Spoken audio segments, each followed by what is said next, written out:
Our story begins with a narration of a girl talking about the importance of stories. If they get repeated often enough, they become real. They also make people who they are. The year is 1968. A car enters Pennsylvania, and the radio informs us that it is Halloween. Our view switches through several different characters. The first one we get settled on is a girl who brings food to her dad. He asks her if she's going with her friends, but she says she wants to stay home. The girl is Stella, whose room is decorated with posters of spooky materials. Her friend talks to her on a radio, wanting her to come with him. He wants to take revenge against some people on Halloween night. Another boy talks to her too. Then we see the guy who entered Pennsylvania standing beside his car. Someone rides by on a bike to swiftly place a Halloween flyer in his hands. The scene switches to a boy's mother putting a clown costume on him. Switching again, we see three guys wearing football jackets. They throw bottles at a mean scarecrow for some reason. One of them even strikes it with a baseball bat. That boy, Tommy, calls the scarecrow Harold. We only wish the scarecrow would fight back. Continuing with our quick switching of scenes, we are introduced to a boy, Chuck, as he gets ready to leave his house while wearing a spider costume. He wanted to be Spider-Man, though fate would not allow it.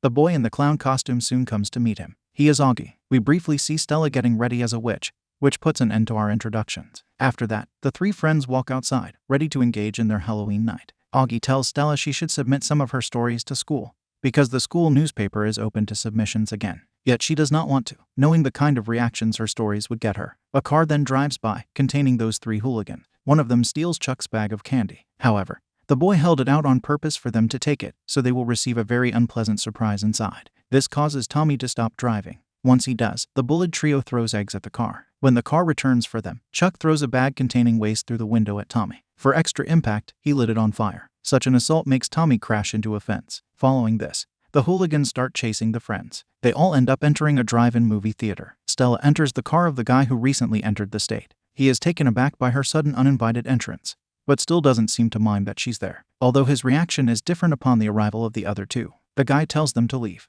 They assure him that is what they will soon do. Stella starts speaking to him about the movie he's watching alone. At that moment, he tells her he is Ramon. Shortly after, the troublemakers find them, urging everyone to exit the vehicle. Tommy comes to Ramon to let him know that includes him as well. He uses a racial slur. In return, Ramon tells him he smells like excrement. Soon enough, a man informs them they are creating a disruption, so they have to leave. This gets the hooligans out. After Stella exits the car, Chuck tells Ramon her mom left when she was much younger. Looking at her, the new guy seems to like her. It doesn't take long for Stella to come back to ask Ramon if he wants to see a haunted house. The next scene has the gang arriving at a big house. They come closer to it by entering through an opening in the fence. Augie wants to leave because he says a murderer lived there. Stella, being the knowledgeable one, informs Ramon that the Bellows lived in that house during the late 19th century. There is a lock with a chain preventing their entrance into the house. Ramon shows them how handy he is by using a part of a pen to pick the lock. Entering the house, Stella continues talking about the Bellows. They had a daughter who they did not allow to leave the house. Something was very off about her. Chuck adds that her family erased her from every portrait. To this day, no one has found a picture of her. Then Chuck runs upstairs with Augie. Alone with Ramon now, Stella says that kids would come to try looking at the girl, whose name was Sarah. They never saw her,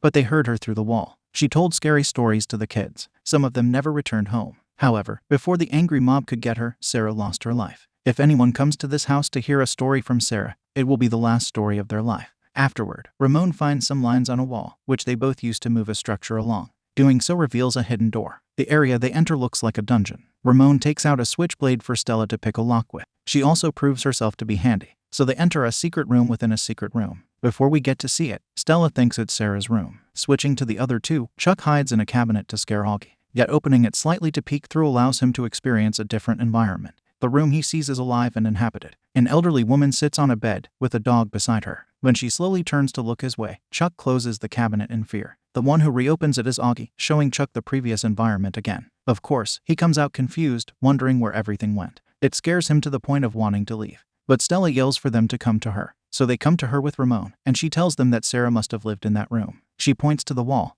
through which Sarah must have told the stories to the children. A major moment then arrives, with Stella locating a book. Upon opening it, she says it's Sarah's book of scary stories. Affected by fear, Chuck wants it placed back, in addition to leaving the house quickly. The door closes at that point, to scare all of them. Chuck thinks it's the old woman he saw. However, the reality is that it was Tommy who closed it. Chuck's sister, Ruth, is with him. She wants him to open the door, or else she will tell the chief. Tommy doesn't like that she is threatening him. Once she opens the door, the repugnant boy kicks her inside before closing the door again. She was his date, yet he treats her repulsively. While the group tries to escape, Stella looks at the book. She whispers for Sarah to tell her a story. It seems like her desire activated a certain force there, because the walls start becoming covered by darkness. A banging at the door takes place too. Strangely, there isn't anyone there to cause it. The shadows unlock the door for them. Now that they're free, the crew doesn't want to stay there a minute longer. They exit the house, and Stella makes sure to shut the front door. Outside, Ramon discovers his car has been vandalized by Tommy. The poor guy says he could spend the night there, but Stella, being generous, says he can stay in her basement on the sofa. The next scene has them entering her house. In there, Stella shows more of her kindness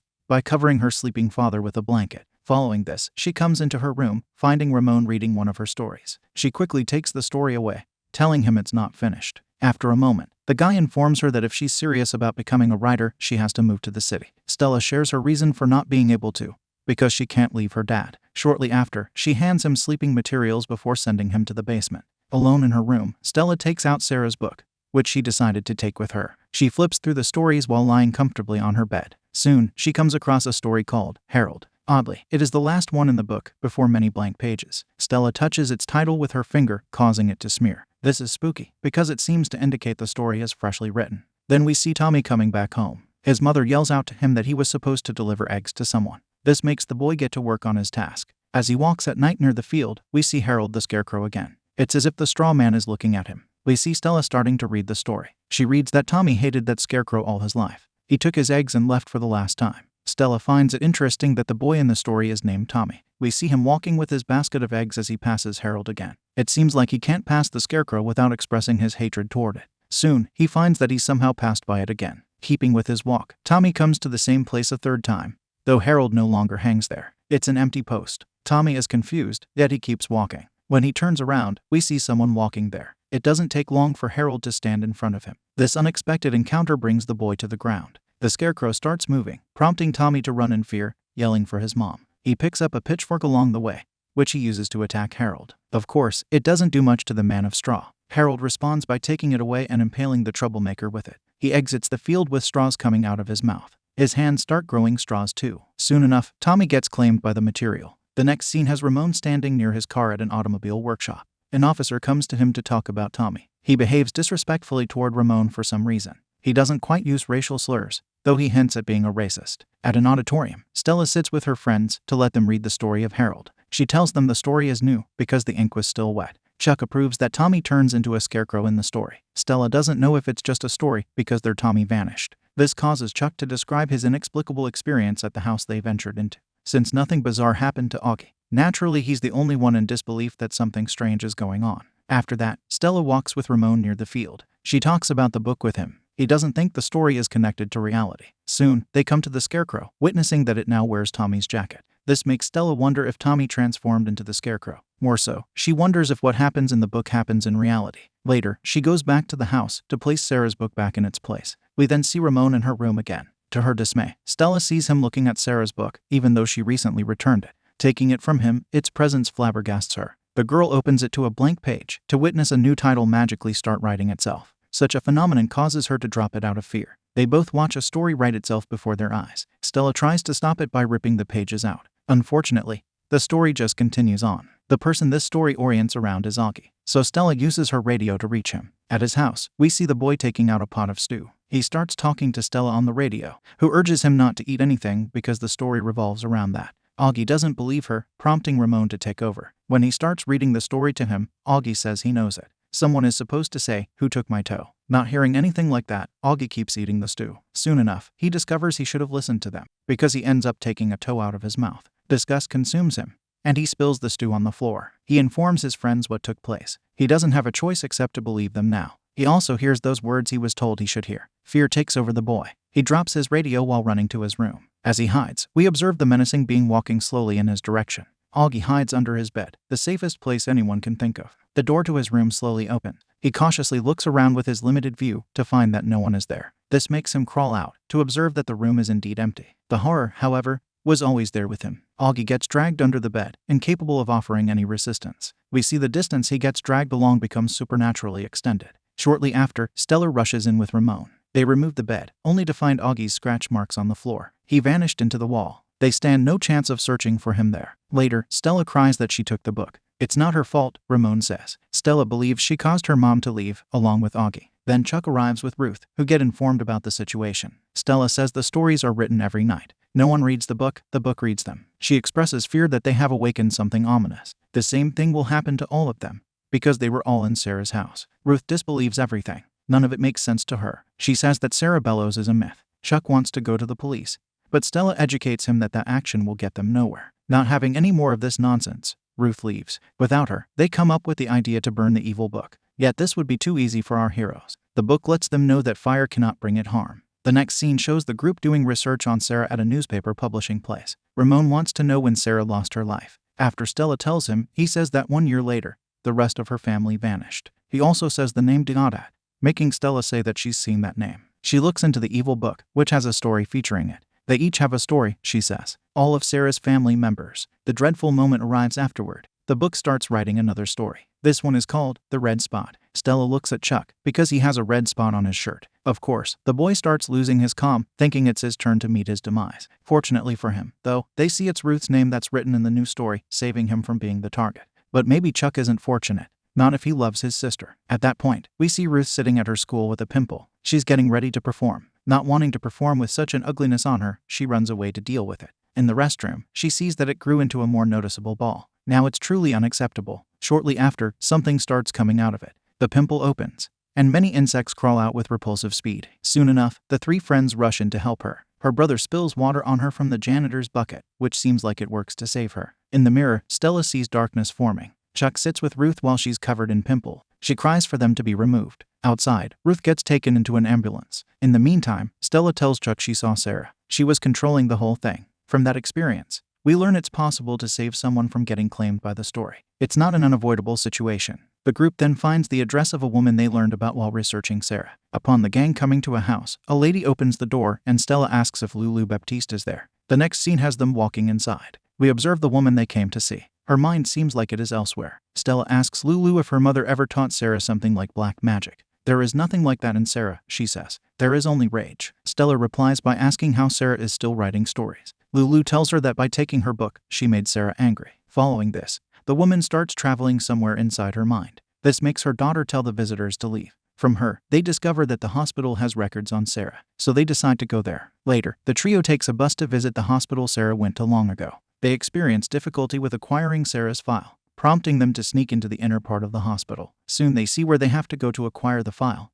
the Red Room. However, Chuck is scared to go there because he had a dream about it. He stays in the hallway instead. Once he's alone, he uses the elevator to go to the top floor for some reason. Up there, he encounters personnel who tell the boy he can't be there. It results in Chuck being chased. Meanwhile, the other two locate the Red Room, a room full of files. In there, Stella finds a box with Sarah's name on it. They learn that Sarah suffered from albinism. Her supervising doctor was Bellows, her brother. Also inside the box is an item that Ramon calls a wax cylinder. He educates Stella that they were used to make recordings before phonograph vinyls existed. After finding a phonograph, the duo listens to Sarah as she speaks to her brother. She says she didn't hurt the children. Ephraim does not believe her. The man electrocutes her because he thinks she's lying. Sarah says she tried to save them. She didn't want them hurt, but her family did not let her out. This gives her another shock. According to her, it was all due to the mercury in the mill. It was her family who poisoned the water. From that information, Ramon believes what Sarah says. Then the girl starts talking in a more wicked voice about someone named Charlie having a dream of a red room. She describes a frightening lady who slipped into his room.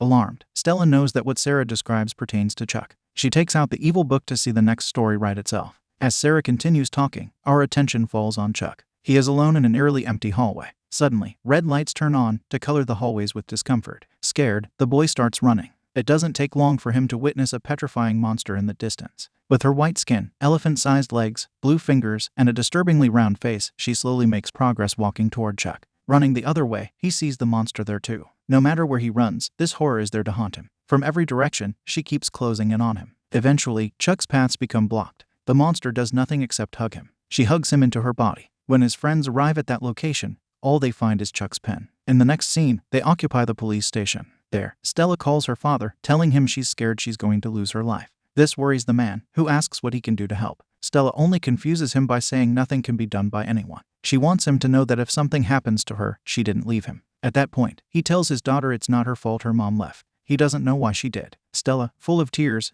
has to end the call. They then talk to the cruel policeman Ramon spoke to earlier. Of course, the man does not believe that the book causes the calamities they say it does. Something makes Stella think of Ruth. She remembers how they managed to save her. meaning it's possible to save people from the stories. But the officer gives them some unnerving news, that they didn't save anyone. Ruth will be in a mental hospital for the rest of her life. For trespassing into the hospital, Ramon has to spend time in jail. Even though the officer lets Stella go, she chooses to stay with Ramon. In the jail cell, Ramon tells her that 2 months ago, his brother was shipped to him in pieces from the Vietnam War. If Sarah's book reads him, he's afraid of what it's going to say. Stella tries to ease his worry by holding his hand. After that, the officer sees the book lying open on his desk. He reads the title of a new story and smears it, just like Stella did. This makes him come to the duo to ask them who came up with it. After Stella tells him it wasn't them, the lights go out. The officer sees their dog standing, focused on something, while growling. Stella loses her calm to this, because she knows it means another story might be written. She pleads for the policeman to free them, yet the man's attention is only on the dog. She asks him whose name is written in the story. He is capable of at least telling her that, saying it's Ramon. Becoming alarmed, Ramon says it's the jangly man who is coming. Soon, from the fireplace, a head falls. Once it starts talking,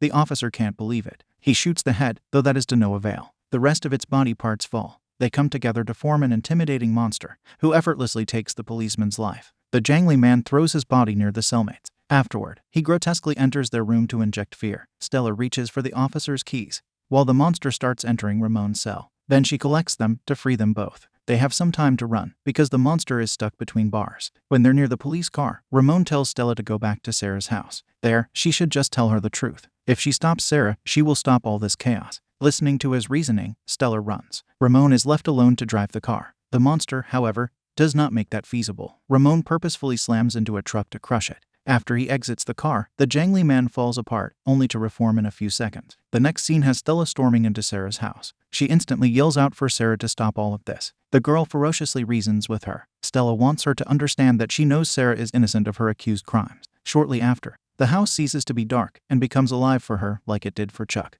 Following this, Ramon enters the house too. He picks up the evil book to witness another story get written that involves Stella. It's strange, because his story isn't over. Even though the duo is in the same location, it can be said they are not occupying the same house. Ramon is in the present. Stella is in the past. As Sarah's family searches for Sarah, Stella hides from them. She soon hides in a room where a blind woman sits. It is the one who Chuck observed. She doesn't see Stella, but she yells that Sarah is with her, sensing the former. Continuing to make her way around the rich house, Stella encounters a young Lulu. The girl advises Stella to hide under the table. Doing so only works for a short time, until Sarah's brothers find her and start taking the girl away. Ramon hears her yelling, despite being in a different dimension of the house. They bring the poor girl into Sarah's room, thinking that she's Sarah. Alone in that dark room, a ghostly lady soon appears to accompany Stella. She says she has another story for her. The lady is Sarah, getting told by Stella that it's time she heard a story instead. She tells Sarah she was a victim that turned into a monster. In the meantime, the jangly man terrorizes Ramon. Stella keeps reasoning with the ghost, saying she will tell her story, the truth of it. Willing to give her a chance, Sarah provides her with a pen. She wants Stella to use her blood to write. So our heroine punctures herself with the pen to collect her blood. With it, she starts writing the story that tells the truth about Sarah Bellows. This promising action makes Sarah let out a terrifying yell, which makes the jangly man fall apart. Sarah also disappears, having vanquished her longtime rage. After her victory, Stella reunites with Ramon. An unknown amount of time later, we see Stella using her typewriter to write a story. She narrates that she told Sarah's story, as she promised. It even granted her first place at her school. Unfortunately, most people didn't believe the story she wrote. Some, however, did. We also see how she says farewell to Ramon, as he takes off to join the war. He reads a letter she wrote him while he rides the bus. He has his ride, and Stella has hers with her father. In there, she holds Sarah's book, believing she can use it to save her 2 stolen friends. The last thing we discover is that Ruth is there with them. She will not spend her life in a mental hospital, like the policeman said.